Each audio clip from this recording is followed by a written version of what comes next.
Pentas awal anggota baru ke-13 menampilkan teater naskah berjudul Pagi Budi karya Serafin dan Jovin Alvarez, diterjemahkan oleh Sapardi Djoko Damono, sutradara Indah Ayu Lestari, asisten sutradara Selvia. Naskah ini mengambil latar tahun 1527 di Spanyol. Naskah ini tak terduga, lucu, romantis kesannya, menceritakan sepasang kekasih yang berpisah sekian lama mengarungi kehidupannya sendiri-sendiri dalam perjalanan yang berbeda. Itulah masa lalu. Tuhan memang punya kuasa. Keduanya bertemu di sebuah taman. Keduanya asik, tua, berselisih, bercerita, bernostalgia, berupaya sama. Dialah pasangan masa lalu. Aktor Selvia Sandi sebagai Laura Liareto, Rico Bagus Fernando Isa sebagai Don Gonzalo, Lukis Bila Balvin sebagai Petra, Ridho Kurniawan Jogi sebagai Juanito, Stand Manager Kiara Sikawati Neri, penata panggung Ridho Kurniawan Jogi, penata musik Evi Latus Zahro Disa, penata cahaya Kadeka Vega Rahmat Ramadan Fengur, penata busana Aini Lutfian Lesa. Selamat menyaksikan.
Tukang kebun itu.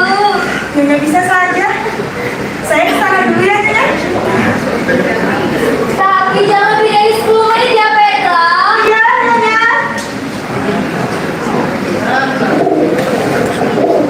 Mereka datang. Mereka tahu mesti kapan datang menemui aku.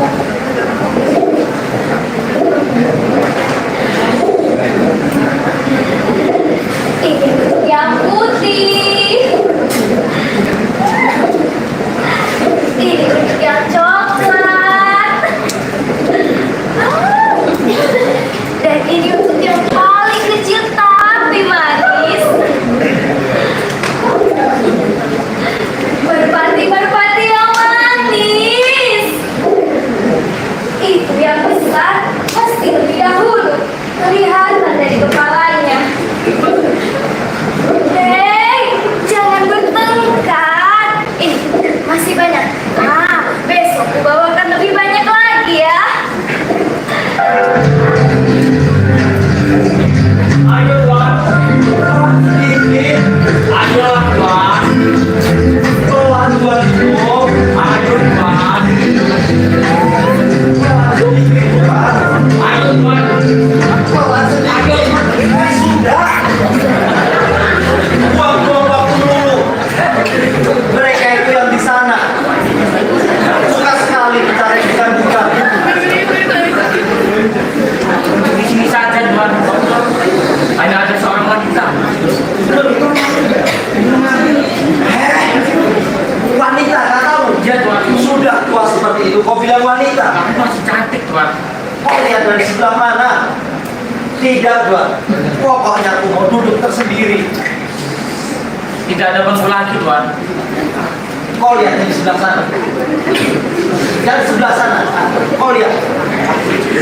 Itu kan bangku milikku. Dua suster duduk di sana, Tuan. Hanya 2 suster kan? Iya, Tuan. Usir saja mereka. Cepat kau usir.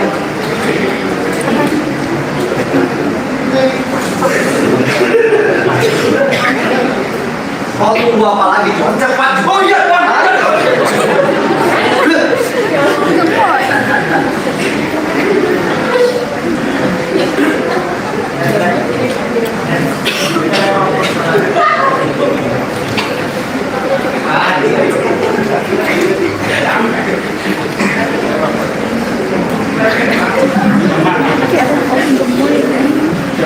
Tuan, Bagaimana? Sudah pergi? belum Tuan. Mereka tinggal sini ngobrol. Tampaknya mereka telah merekam dengan bangku-bangku itu. Ayo Tuan. Ayo, Tuan. Ayo, Tuan. Kalau tak sedih. Hei, awas, hati-hati. Nyonya bicara dengan saya. Iya, dengan Tuan. Ada apa Nyonya? Tuan menakut-nakuti burung-burung merpati saya. Hei, Peduli apa dengan burung merpati? apa? Nyonya, ini kan taman umum. Lalu kenapa Tuan mengutuki suster-suster yang ada di sana itu? Tapi maaf saja Nyonya, kita kan belum pernah berjumpa. Lalu kenapa Nyonya menegur saya? Ayo Tuan. Ayo Tuan. Bawaan sekali Tuan. Burung amat rahasia Tuan itu ya. Kenapa orang mesti jadi tolol dan pandir kalau mengikat Tuan?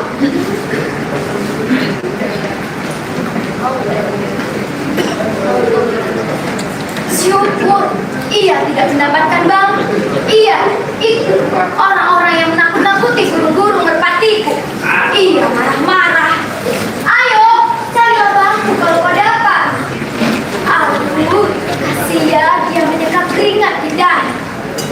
Nah, itu dia kemari lagi. Mengepul seperti kereta lewat. Ayo, Tuan. Pelan sedikit. Ayolah, Tuan. Pelan sudah. Sudah tidak ada harapan lagi. Wali kota Tegal menambah bangku-bangku pada taman ini. Dan kini aku terpaksa harus duduk dengan wanita tua itu. Ayo, Tuan. Pelan sedikit.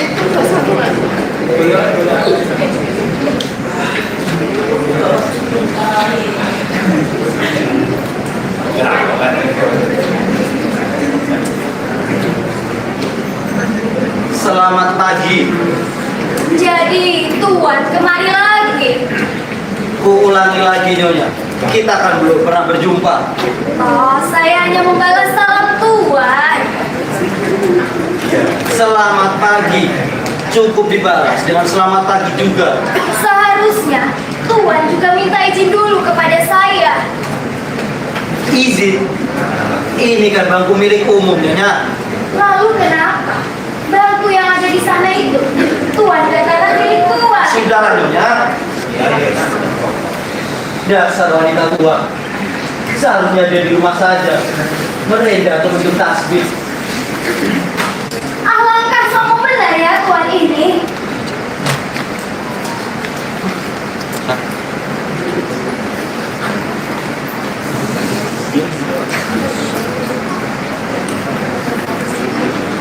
Kalau ditambah air sedikit, pasti akan lebih baik. Tidak berdebu lagi jadinya taman ini. Apa Tuan biasa menggunakan sapu tangan sebagai lap? Kenapa tidak? Apa Tuan juga biasa menggunakan sapu lap sebagai sapu tangan? Hah?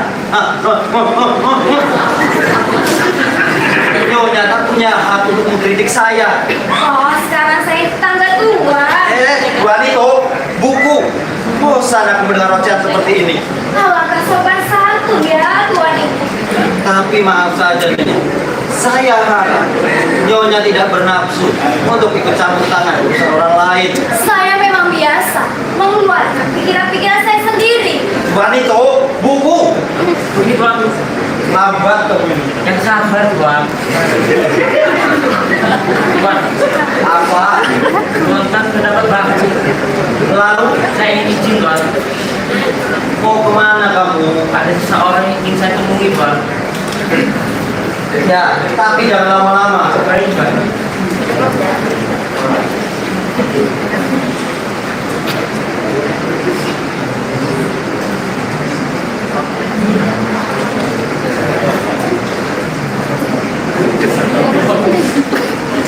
Saya kira Tuan mengeluarkan teleskop. Nyonya bicara lagi. Tentunya penglihatan Tuan masih bagus sekali ya. Tentu lebih baik daripada penglihatan Nyonya. Iya, tentu saja. Kalau tidak percaya, tanyakan saja pada kelinci-kelinci dan burung-burung. Artinya Tuan suka berburu kelinci-kelinci dan burung-burung. Saya memang pemburu. Dan sekarang saya tengah berburu. Iya, tentu saja. Iya Nyonya. Setiap minggu saya bersama anjing saya menyandang bedil.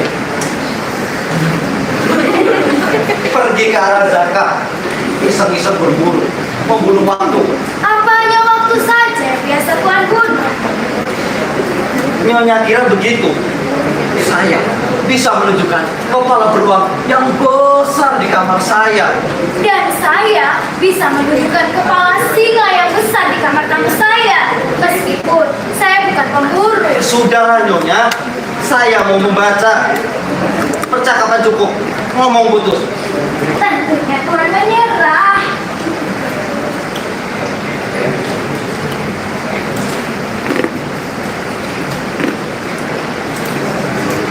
Hah?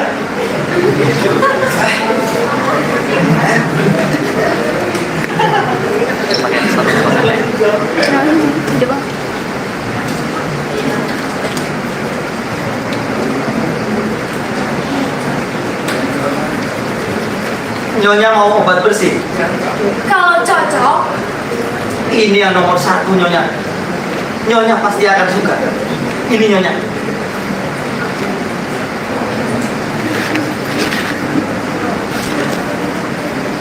memang biasanya ini akan menghilangkan pusing. Saya pun begitu. Tuan suka bersih. 3 kali. Persis sama dengan saya. Ya.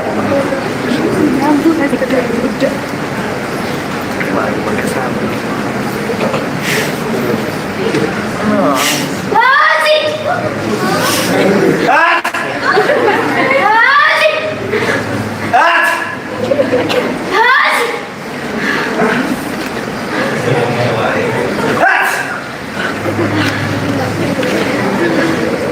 Ah! Saya merasa gak enakan sekarang. Saya juga merasakan begitu, Tuan. Obat itu telah mendamaikan kami rupanya. Maaf Nyonya, saya mau membaca keras. Tidak mengganggu Nyonya kan? Silahkan, Tuan. Sekeras mungkin. Tuan tidak mengganggu saya lagi.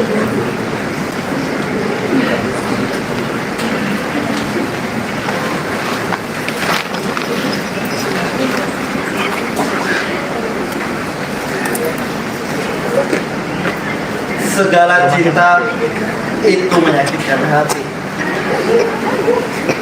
Tetapi bagaimana juga pun pedihnya, cinta adalah sesuatu yang terbaik yang pernah kita miliki. Baik dari penyakit Kampamon.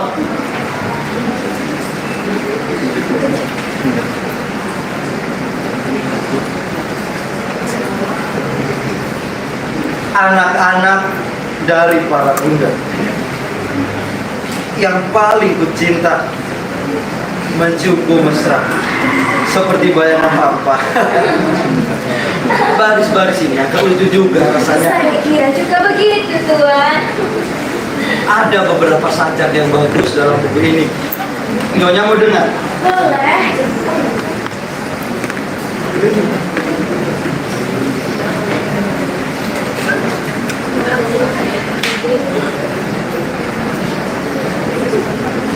dalam cinta dan pengembaraan perempuan cantik yang pada akhirnya akan menjadi jawaban dari nyala api. Cara Tuan membaca dengan kaca pembesar itu agak menggelikan saya rupanya. Jadi Nyonya bisa membaca tanpa kaca pembesar? Tentu saja, Tuan. Setua itu. Jangan main-main Nyonya. Sini, saya pinjam buku Tuan. Ini.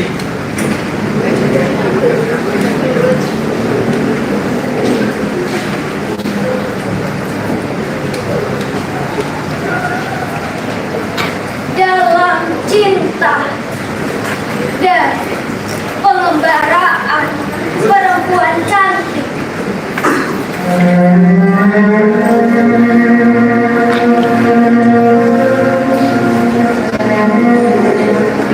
Yang pada akhirnya akan menjadi tawanan dari nelapimu. Jika masih mencintai, meski sulit dipahami, cahaya surga mencintai. Dan meskipun itu menyebabkan 1000 bunga wangian, jangan meniru dalam ketidakkekalannya.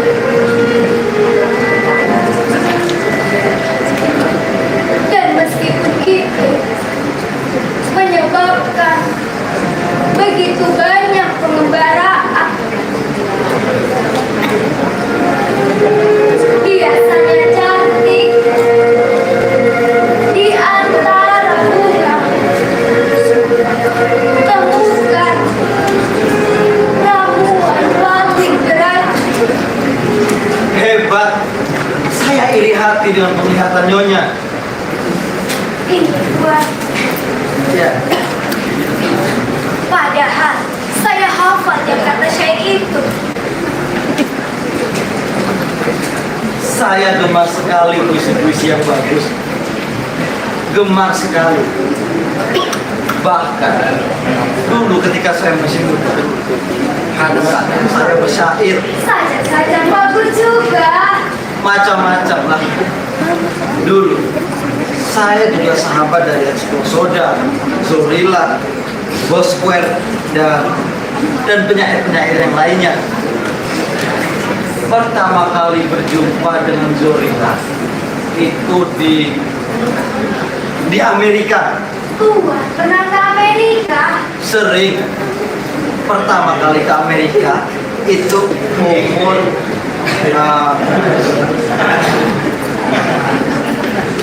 6 tahun. Tentunya Tuan ikut Columbus. Tidak seburuk itu nasib punya.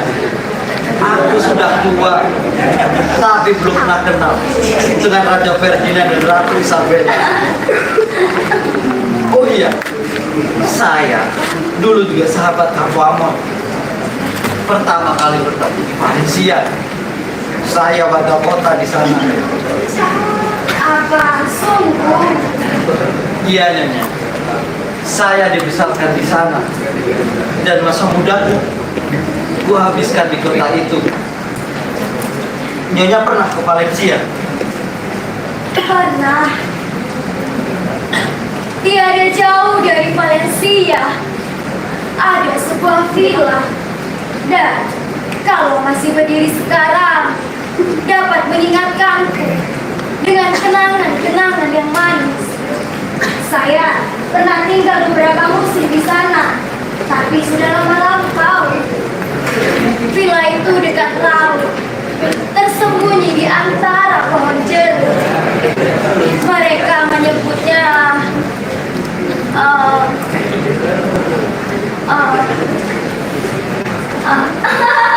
lupa.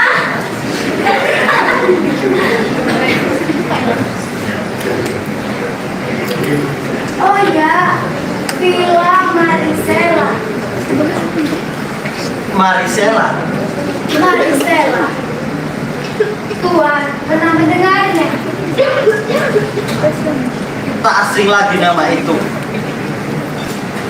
Kita tambah tua tambah pelupa. Dulu di sana ada seorang gadis yang paling cantik yang pernah saya temui dan kenal. Kalau tidak salah, namanya itu namanya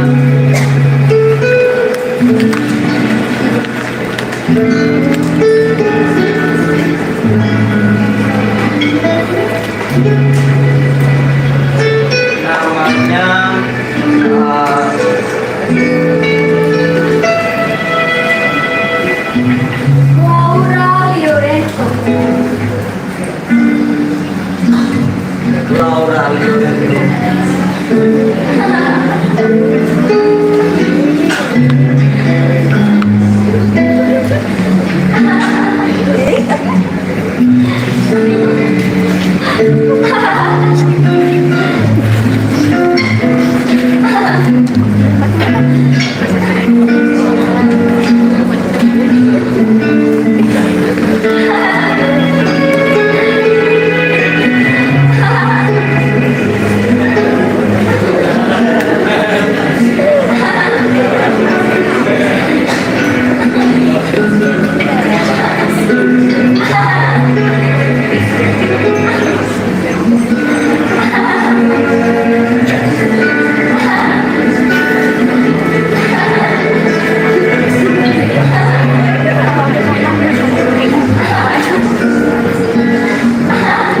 Nyonya,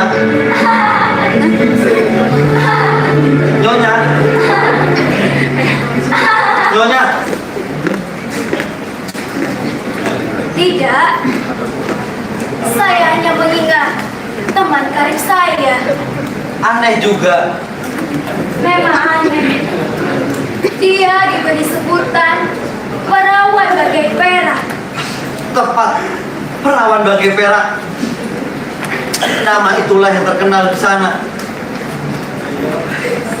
Sekarang aku seperti melihatnya kembali di jendela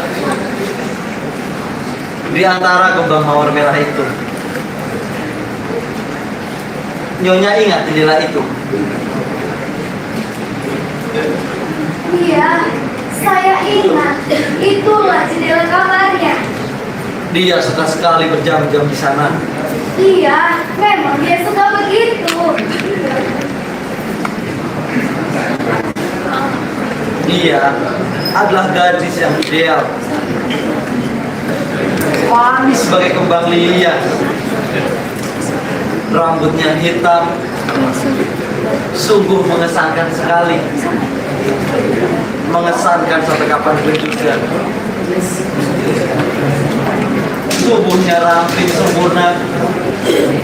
Betapa Tuhan telah menciptakan keindahan sepertinya. Dia bagi impian saja. Seandainya Tuhan tahu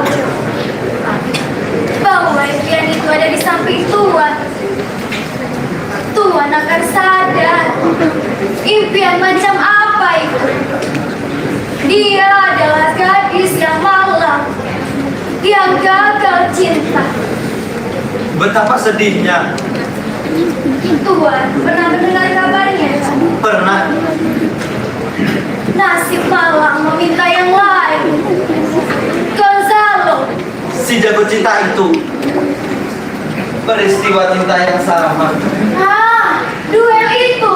Tepat, duel itu. Dan si jago cinta itu adalah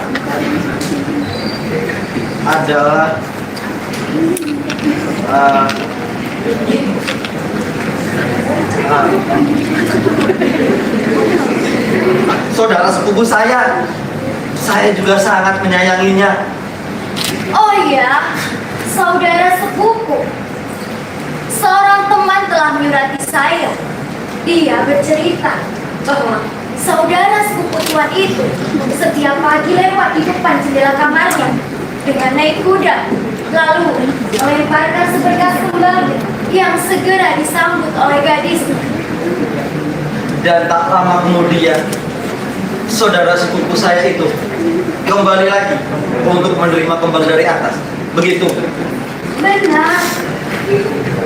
Dan keluarga gadis itu ini agar gadis itu menikah dengan saudagar yang ia tidak cintai. Dan pada suatu malam, ketika saudara sepupu saya sedang menanti gadisnya menyanyi, di bawah jendela, laki-laki itu muncul secara tiba-tiba. Dan menghina saudara sepupu Tuan. Dan pertengkaran pun terjadi. Dan kemudian duel. Duel. Setelah matahari terbit di tepi pantai, duel itu pun terjadi. Saudagar itu luka-luka parah, dan saudara sepupu saya harus bersembunyi dan melarikan diri. Rupanya Tuan mengetahui benar ya ceritanya. Nyonya pun begitu agaknya. Sudah saya katakan tadi Tuan, seorang teman telah menyurati saya. Juga sudah saya katakan bahwa saudara sepupu saya yang menceritakan semuanya kepada saya.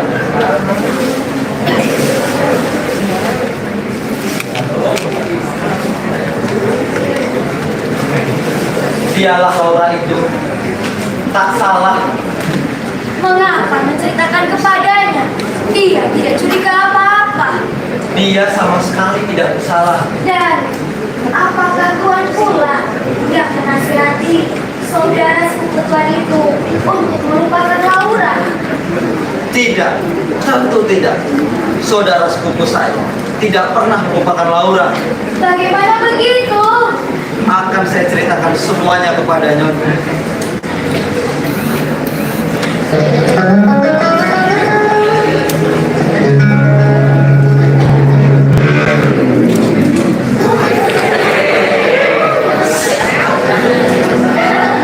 Anak muda Don Gonzalo itu bersembunyi di rumah saya karena takut menanggung akibat yang buruk setelah menang duel itu. Kemudian Gonzalo pergi ke Madrid. Ia mengirimkan surat-surat kepada Laura, di antaranya sajak-sajak. Namun surat itu tak pernah dibalas oleh Laura karena jatuh ke tangan orang tuanya. Kemudian Gonzalo pergi ke Afrika.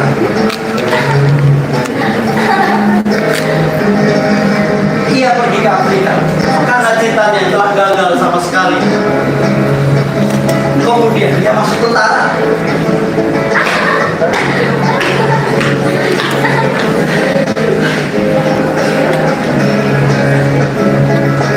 Ia ikut berenang. Dan kemudian dia tertembak di sebuah selokan.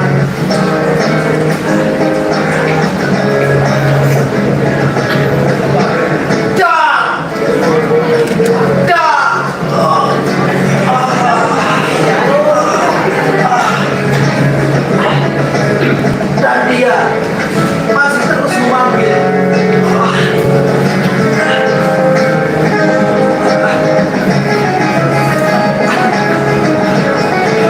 Nama gadis yang sangat ia cintai. Laura! Laura!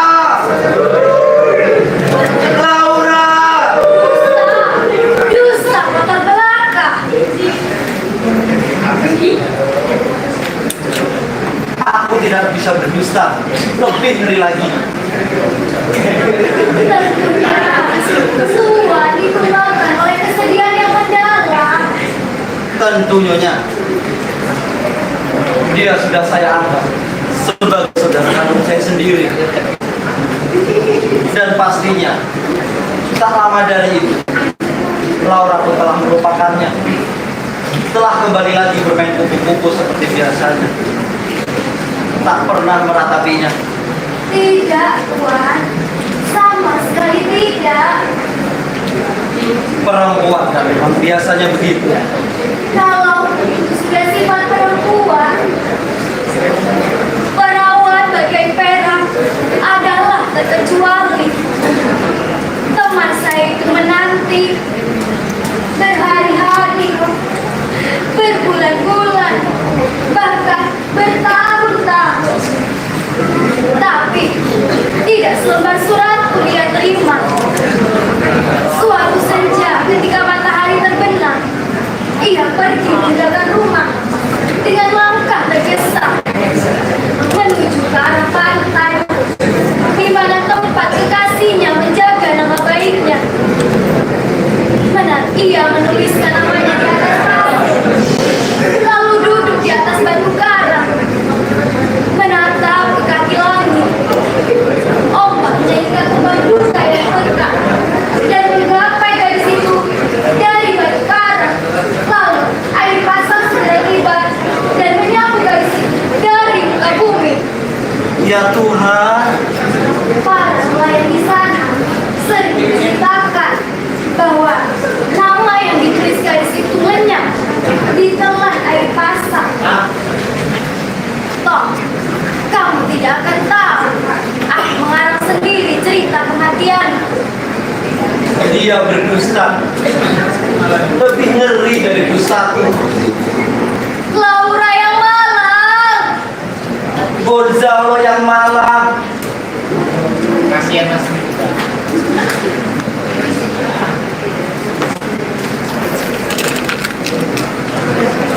Tidak. Aku tidak akan bercerita kepadanya bahwa aku kawin 2 tahun setelah kejadian duel itu.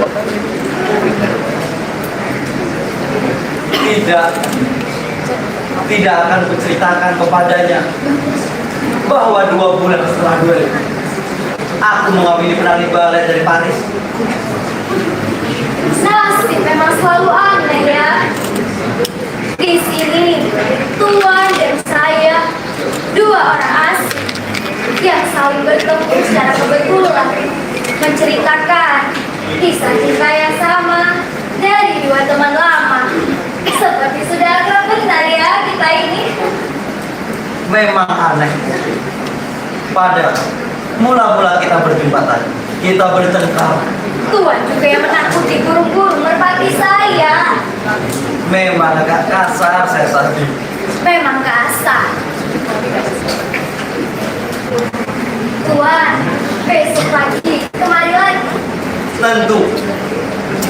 Asal pagi setelah ini dan tak lagi mengganggu burung-burung merpati, akan saya bawakan remah-remah roti besok. Terima kasih.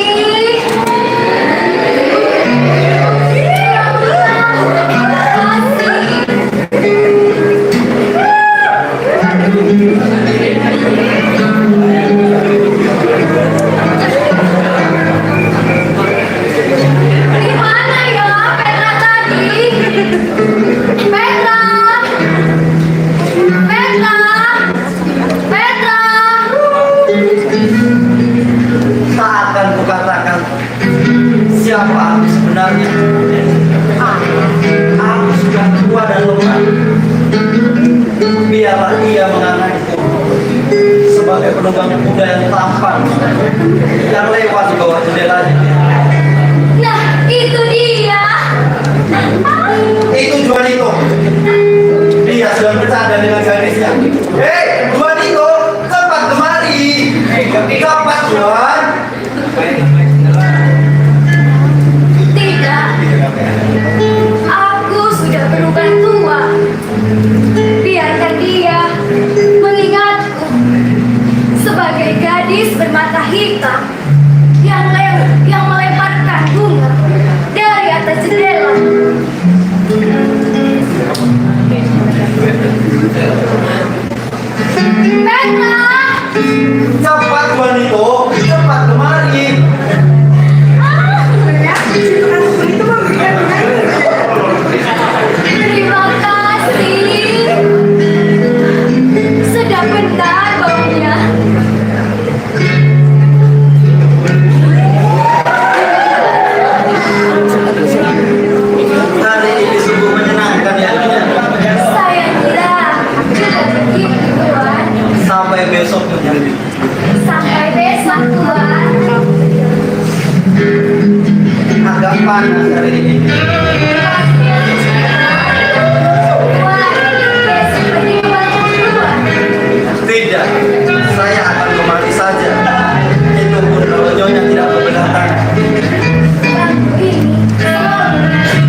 Siapa Gonzalo itu?